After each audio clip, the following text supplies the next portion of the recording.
Hello everyone! I'm Ninya. And I'm Rams. And welcome to our first ever vlog on Gwapong Lagalag.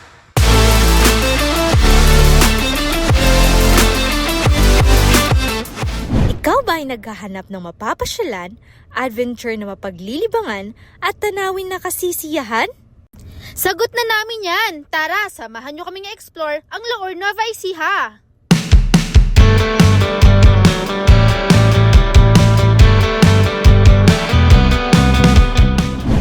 Ang Laor isang third-class municipality dito sa Nueva Ecija. At ang mga pangunahing kabuhayan dito ay pagsasaka, paggugulay, pagsisibuyas at kadalasang makikita ang kanilang mga produktong itinitinda sa mga gilid ng kalsada papunta sa kanilang mga bayan.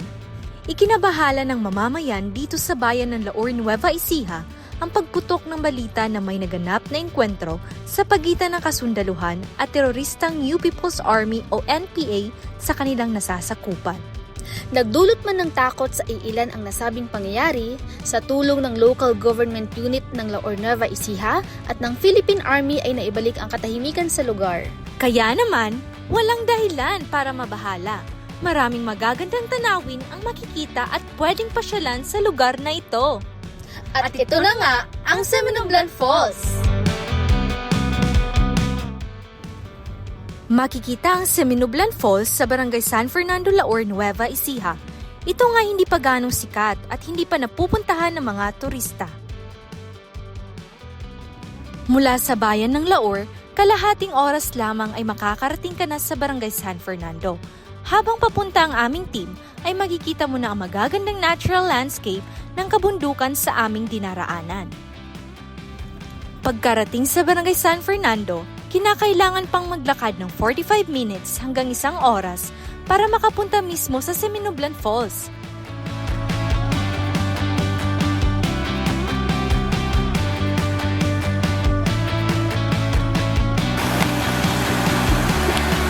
Yay!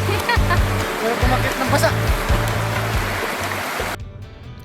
At sulit nga ang mahabang oras ng paglalakad.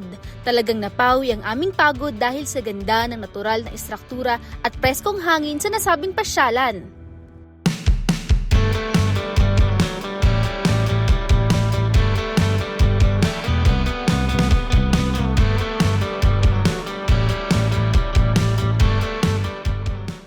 Talaga namang napakalamig at fresh ng tubig sa falls dahil sa bundok ito nanggagaling. At ayon pa sa mga residente rito ay pwedeng inumin ng tubig dahil malinis ito.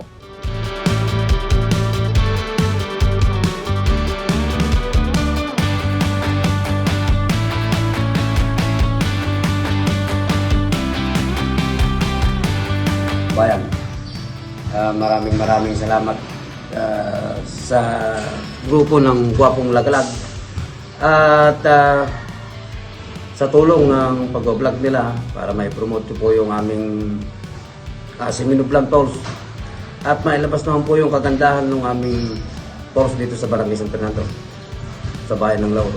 Maraming salamat po sa Gwapong Lagalag. Tara na! Samahan nyo kaming libutin ang isa sa mga worth it na pasyalan dito. At yan nga ang simula ng ating mga adventures dito sa gitnang Luzon. Hanggang sa muli! Ako si Ninya. At ako si Rams. Samahan niyo kami ulit sa susunod naming adventure. Dito lang sa Gwapong Lagalag. Paalam!